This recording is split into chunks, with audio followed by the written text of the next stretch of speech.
Selamat datang kembali setelah kita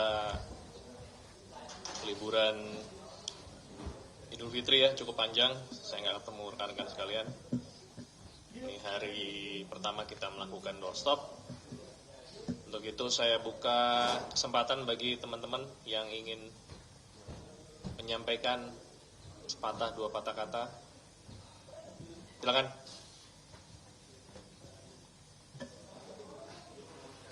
Itu saya lagi nunggu jawaban dari penyidiknya. Jadi semoga di akhir doorstop ini sudah ada.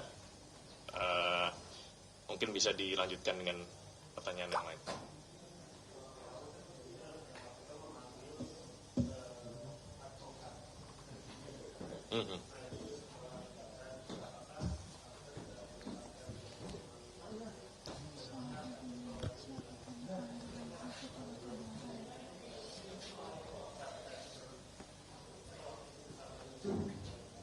Ya, belum ada ya. Sampai dengan saat ini, info yang kami dapatkan dari penyidik untuk bahan yang ditanyakan kepada saudara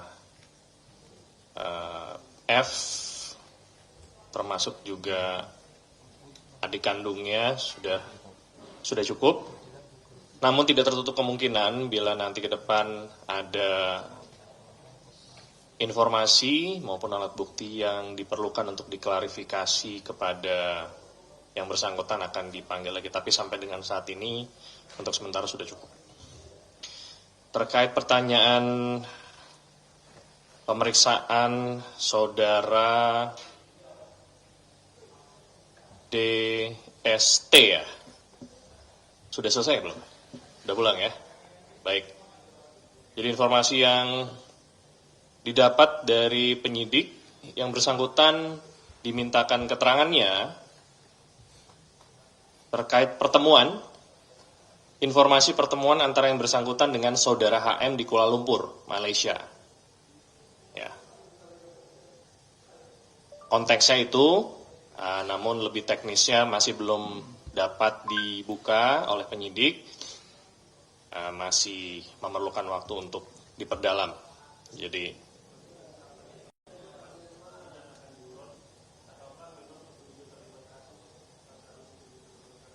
untuk sementara belum bisa saya sampaikan, tapi nanti akan saya tanyakan.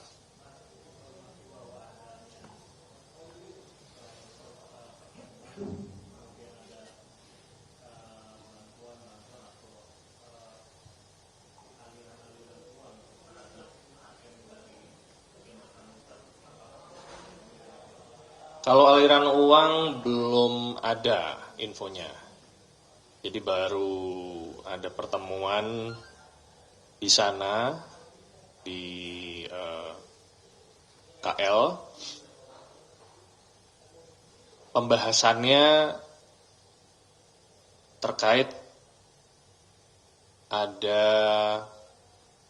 permintaan dari saudara DST kepada saudara HM untuk membantu mengurus sesuatu, ya, untuk membantu mengurus sesuatu. Tapi detailnya belum bisa disampaikan saat ini. Sesuatunya itu perkara, Mas?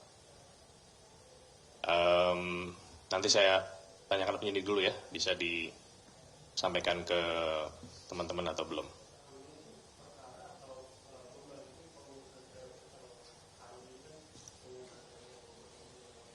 Ya, nanti saya minta ACC dulu dari penyidik ya.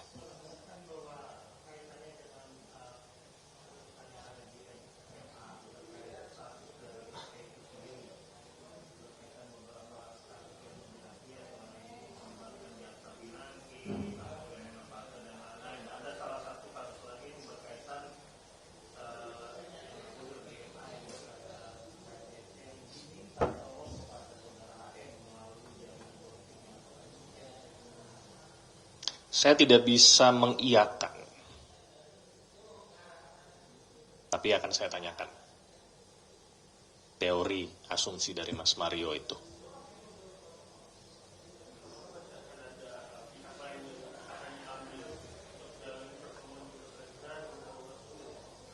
Ada kemungkinan bila memang dibutuhkan ada pihak lain yang akan dimintakan keterangan, tentunya penyidik akan melakukan pemanggilan kepada pihak-pihak tersebut.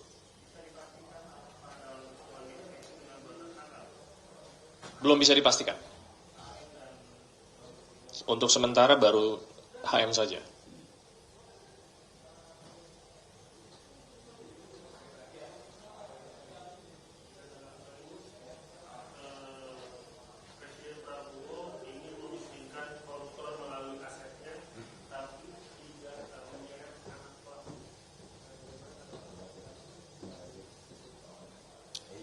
Disampaikan di mana pernyataan itu?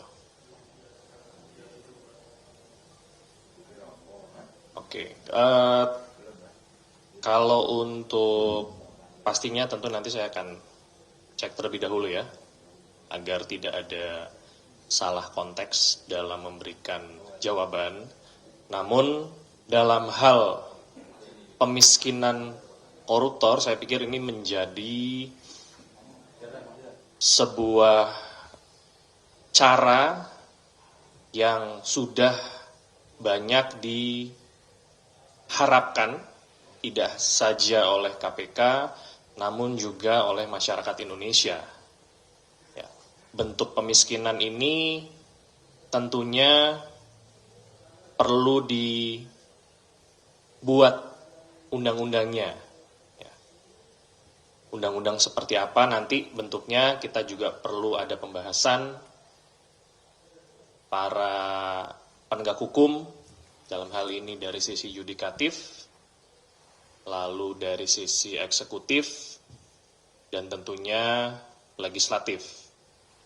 Namun secara nilai, KPK mendukung pemiskinan koruptor. Ya. Terkait mengenai masalah tidak menyentuh keluarganya, tentunya itu perlu dilihat konteksnya. Apabila ada hal-hal yang dinikmati oleh keluarga dan diketahui secara nyata, ada mekanisme di Undang-Undang Tindak Pidana Pencucian Uang. Di pasal 5, kalau saya tidak salah, di mana ada pihak-pihak yang memang menikmati hasil dari tindak pidana korupsi tersebut. Ya, itu nanti tentu perlu ada diskusi lebih lanjut. Tapi secara umum KPK mendukung Bapak Presiden Prabowo dalam rangka pemiskinan koruptor tersebut.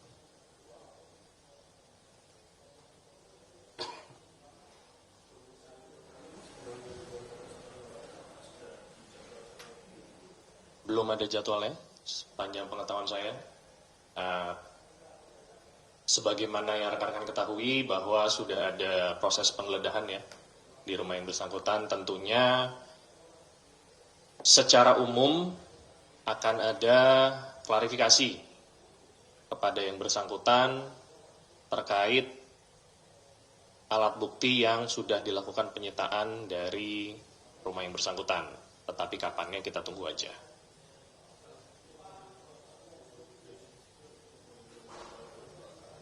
Belum bisa dibuka. Silakan teman-teman. Ya.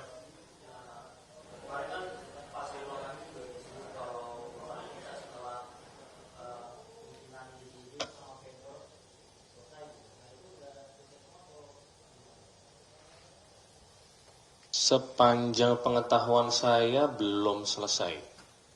Sepanjang pengetahuan saya.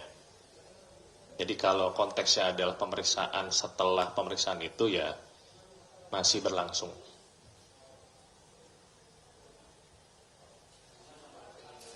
Ya.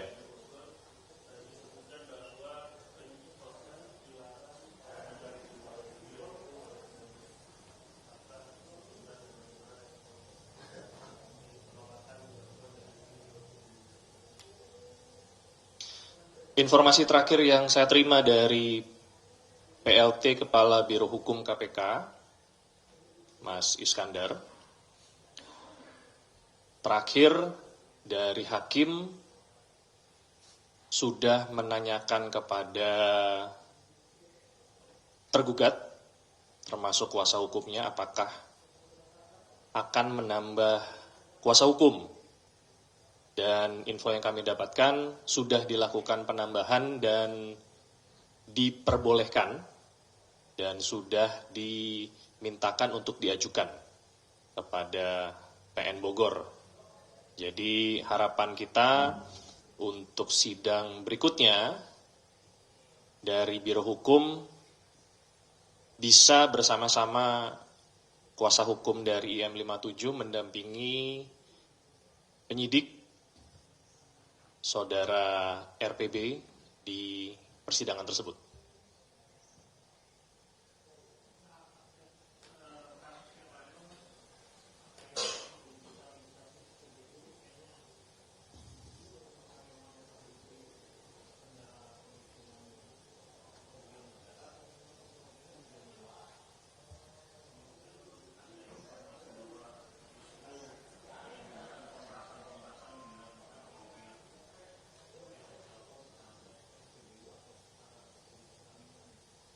Ya, masih berlangsung, Mas Mario, penyidikannya, termasuk juga perhitungan kerugian negaranya.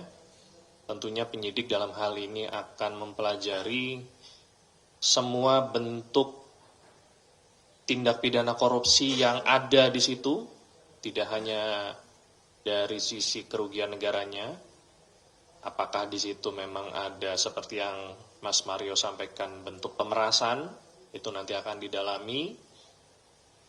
Apakah ada suap menyuap di situ, itu juga akan didalami. Dan penyidik tentunya akan melakukan proses penyidikan ini secara komprehensif. Ya, tidak parsial, tidak sepotong-sepotong, dan itu membutuhkan waktu. Oleh sebab itu, mohon bisa bersabar dan kita tunggu update-nya bila nanti perkara tersebut sudah dianggap lengkap berkasnya untuk dilimpahkan ke jaksa penuntut umum.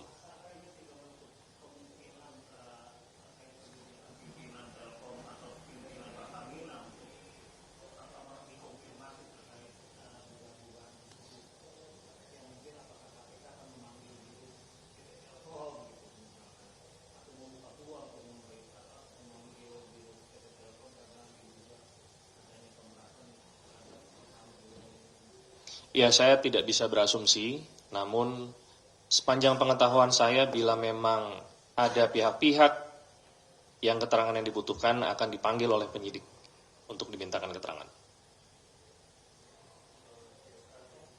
Ya.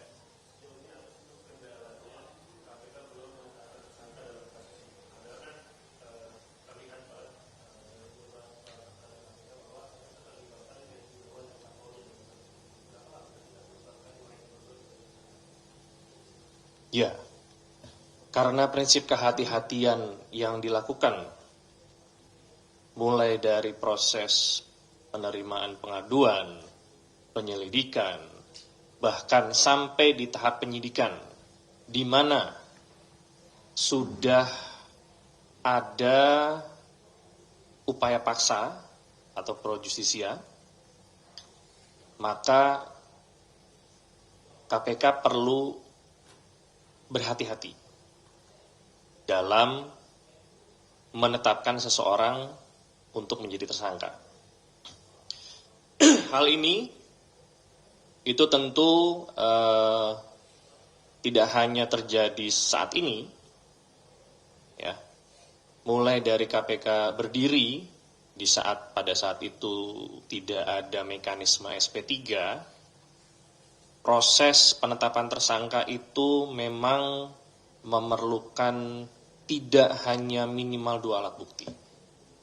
Ya, di KPK kita bisa 4 alat bukti itu perlu ada dulu, supaya apa?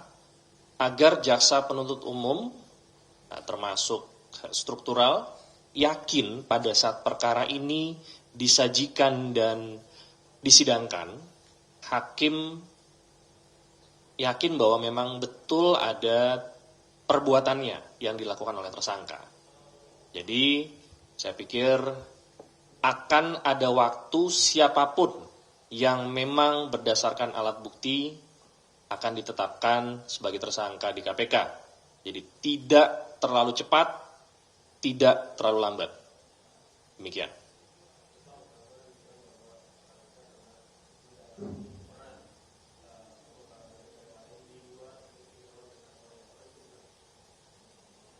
Kalau terkait mendalami, tentunya yang lebih memahami adalah penyidiknya. Ya. Siapa-siapa saja yang saat ini sedang dimintakan keterangan yang lebih memahami penyidiknya, saya pikir kita tunggu saja. Tentunya nanti pada saat sudah ada pihak yang ditetapkan sebagai tersangka, rekan-rekan pasti akan mengetahui.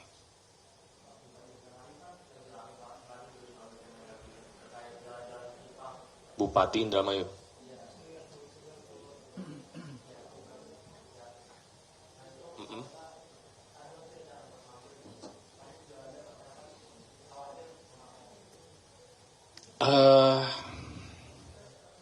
Saya pikir saat ini itu sudah menjadi kewenangan Kemendagri ya dalam hal pemeriksaan yang bersangkutan. Tentunya apabila dari hasil pemeriksaan Inspektorat Kemendagri menemukan adanya unsur dugaan korupsi, hal tersebut dapat dilaporkan ke KPK.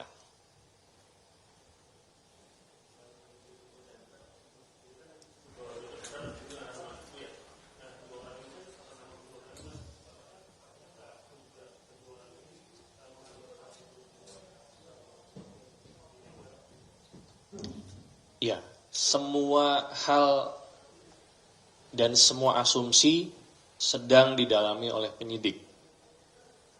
Tapi lebih tepatnya apa, saya belum bisa berbagi kepada rekan-rekan. Ya, karena masih sifatnya material, sifatnya teknis, tentunya tidak semua hal dapat dibuka saat ini. Tapi saya pikir penyidik sudah memahami konteks dan apa-apa saja yang perlu ditanyakan kepada saudara DTS.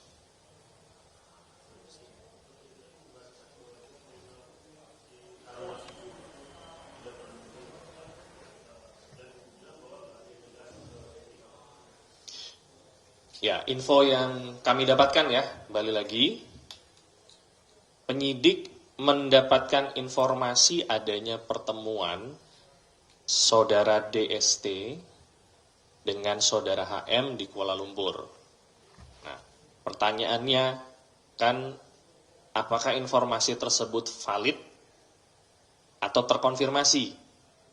Itulah fungsinya ada pemanggilan saksi, ada konfirmasi dengan alat-alat bukti yang ada. Nah, kalau seandainya ada saksi yang menyatakan seperti itu merupakan hak yang bersangkutan untuk menyampaikan. Nah, tentunya nanti tugas penyidiklah yang akan membuktikan atau mencari alat bukti yang mana untuk dimasukkan ke dalam berkas perkara dan bila dinilai oleh jaksa penuntut umum lengkap dapat dilimpah untuk disidangkan.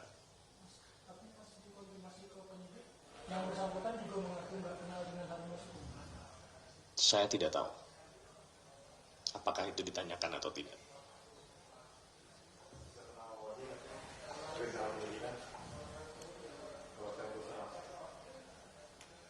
Semua dugaan atau asumsi tentu perlu alat bukti terlebih dahulu. Ya, kalau mengatakan apakah bisa kena OOJ, bisa kena pasal-pasal yang lain, kita sebagai aparat penegak hukum harus berdasarkan alat bukti. Ya, jadi kita tunggu saja. Seandainya memang ada, tentunya akan diproses. Tapi kalau tidak, fokus dari penyidik saat ini adalah penanganan penyidikan perkara tersangka HM dan DTI.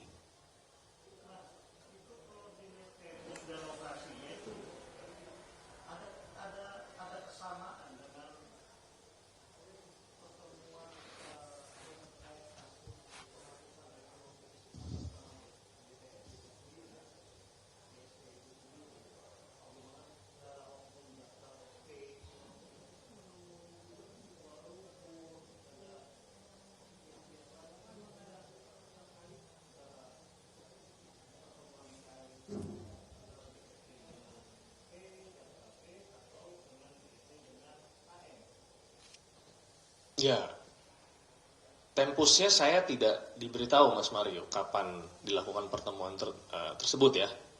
Jadi kita tidak bisa menduga apakah memang ada kesamaan sebagaimana yang Mas Mario sampaikan atau tidak.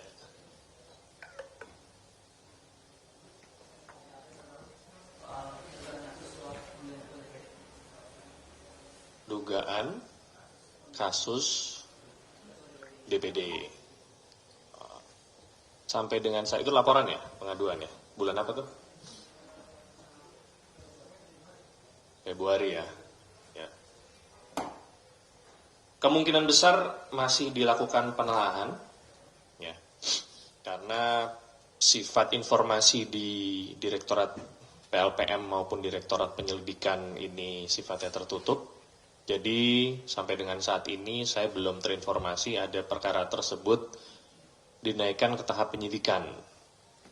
Apakah sudah naik ke tahap penyelidikan itu saya juga tidak terinfo, kemungkinan besar masih dilakukan proses penelaahan.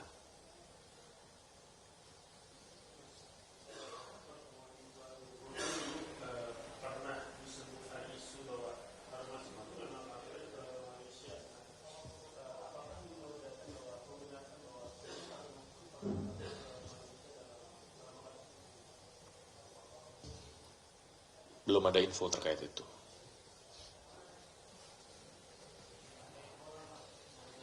Dari tadi udah banyak.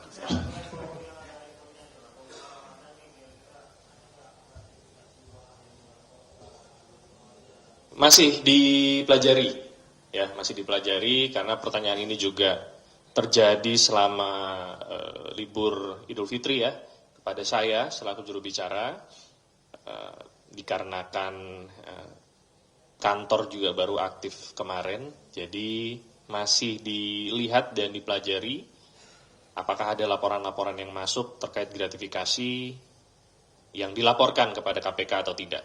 Jadi kita tunggu aja.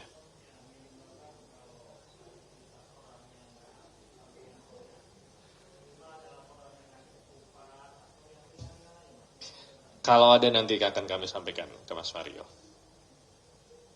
Ada lagi teman-teman? Belum ada. Sudah ditanyakan Mas Chandra tadi.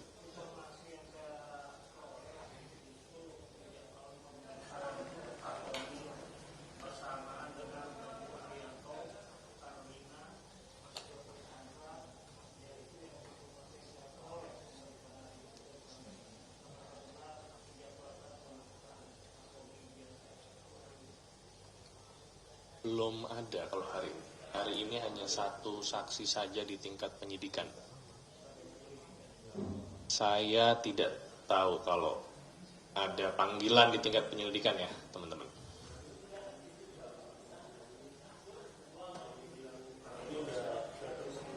Iya, jadi jadwal pemanggilan saudara FD itu sudah dipenuhi oleh yang bersangkutan di tanggal 27 Maret 2025 bersamaan dengan dikirimkannya surat panggilan tersebut. Nah, sehingga yang dijadwalkan atau yang diterima teman-teman itu merupakan jadwal formal di mana secara pemenuhannya sudah dilakukan oleh yang bersangkutan. Cukup? Pemeriksaan siapa?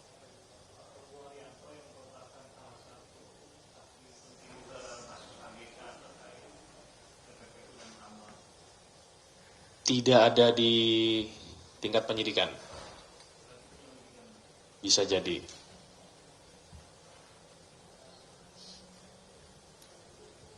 Cukup ya?